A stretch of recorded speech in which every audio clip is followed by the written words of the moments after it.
So why is the film industry in the U.S. Based out of L.A., Hollywood, California, Hollywood? Short answer, long answer. Short answer, great weather in Thomas Edison. Long answer is a little weirder and a little grosser. So here we go. History time, and I'm going to get all these facts wrong, but I'm just going for the vibe here. Motion picture sort of showed up in the late 1800s, about a couple decades after, still photography started becoming a thing. And Thomas Edison, early on in motion picture, got a lot of patents for a lot of stuff. By the time 1900 rolled around, he held a bunch of patents in North America and in America for a bunch of what we would call cameras now, but it was mostly the projectors. The technology for the motion picture projectors was more or less the same as the cameras themselves, and so he held the patents for the projectors, and therefore he also held patents for cameras or recording devices, that kind of thing. This was before movie theaters. This was when you would use like a Nickelodeon. You'd put a quarter in and you'd look down into a thing, and you'd go to an arcade and it would play a reel. And so that whole thing, feature films and that kind of stuff would come later. But yeah, so Thomas Edison, famous inventor, he was kind of a douche and kind of a patent troll. I know that's not something they really teach you in school, or at least it wasn't when I was there. But yeah, the guy had a successful company, and his company invented a bunch of stuff. He did not invent the light bulb. His company perfected an early version of the light bulb that would last longer than other light bulbs, but he did not invent the light bulb. In addition to that, he had these patents for these projectors and what would become, motion picture stuff. And he really didn't like other people using it. He was a patent troll. If you were caught using his equipment or using techniques that would be considered something his patent controlled, he would come after you. He would sue you. He would have the government seize your equipment, seize your stuff. He basically controlled his own film industry when there wasn't one. Meanwhile, in Western Europe, especially France, filmmakers were starting out there too. So there was the North American filmmaking community, which was pretty much being stood on its throat by Thomas Edison, and then in Europe, a little less successfully being stifled, and the Lumiere brothers, if you've heard of them, sort of were the fathers of motion picture. I would narrative storytelling, that kind of thing. So anyway, Thomas Edison loves his patents, loves collecting fees and rentals, and just not letting people explore with stuff, because why would you when you can collect money and make people suffer? Founded the Motion Picture Patents Company, MPCC. He also called it the Edison Trust. This dude likes to put his name on stuff. I'm sure there's plenty of parallels to draw with current people who do that kind of thing, but anyway, he basically put together the Motion Pictures Patent Company as his Gestapo to make sure filmmakers, especially filmmakers that he didn't approve of or didn't license himself, didn't give authority to shut him down. And they're known as sort of like a company that tried to kill the film industry before it even became a thing. So that's why I always find it weird when people talk about how Edison was the father of, the entertainment industry or the film industry, which maybe you could argue he was, because he did sort of pursue the idea of connecting motion picture with sound a few years before it actually really became a thing. But short of that, he seemed really interested in he didn't seem to value it. He certainly didn't think it was going to be what it ultimately became, 100 years later by any means.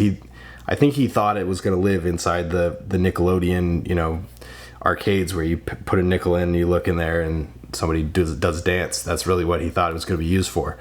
So he didn't like it when people did stuff that he thought he had the right to say they couldn't. Therefore, a bunch of independent filmmakers, which was pretty much everybody that didn't work for Edison or what was the other one? Biograph, which Biograph was actually a rival to Edison's company, and he tried to choke him out, and it didn't work. One of the few examples of companies that his company didn't successfully just absolutely destroy.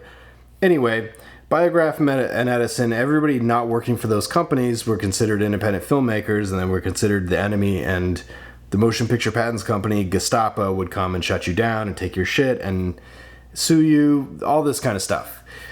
So, independent filmmakers, being independent, decided they were going to move as far as they physically could away from Edison and his sort of control over things. Edison was based in New Jersey, so they went west. They went to the West Coast, Portland, Seattle, San Francisco, but especially Los Angeles.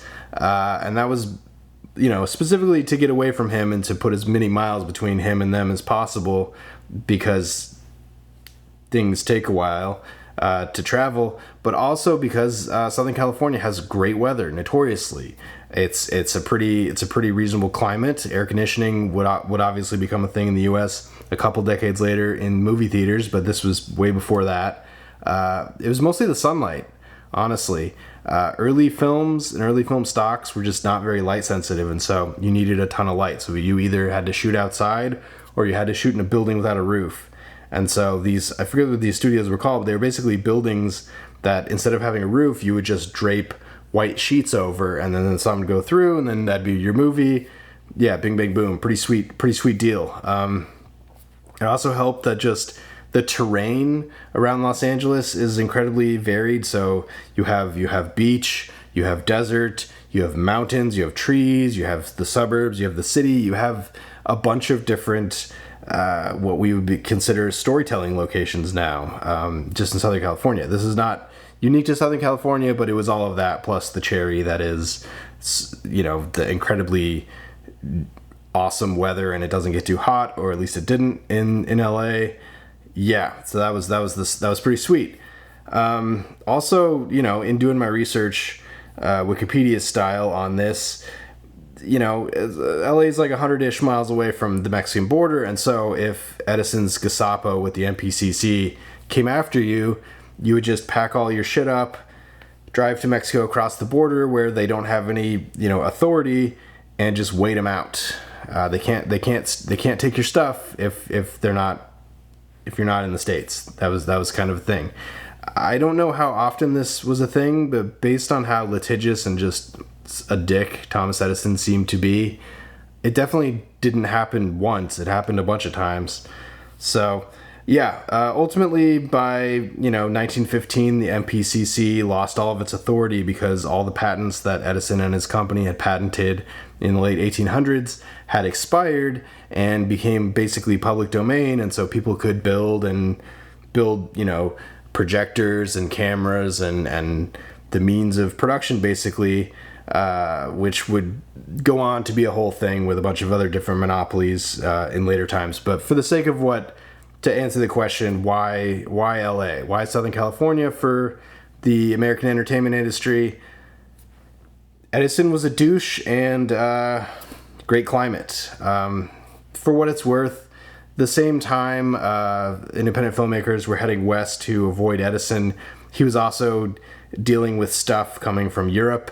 He basically prevented feature films as an idea in the US, and so the only feature films that would show up during this time would come from Europe, from independent filmmakers over there. And so there was a semi-Gestapo in Europe for a different set of companies to try to shut that down. But people seem to like feature films, the few people that saw them. So again, Edison didn't think that was going to be a thing, or at least it doesn't seem like he did.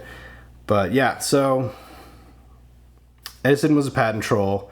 It's don't meet your heroes, I guess. I don't know, parallels to connect to current faces in the pop culture scene, sure. But at the end of the day, a lot of people attribute Thomas Edison to be the father of the entertainment industry or the motion picture industry. Maybe, but he was also like a total douche and did his best to make sure that there wasn't one over and over again. And it does kind of seem like independent filmmakers, despite Edison's best efforts, made the film industry what it ultimately became, however you want to call it what it is.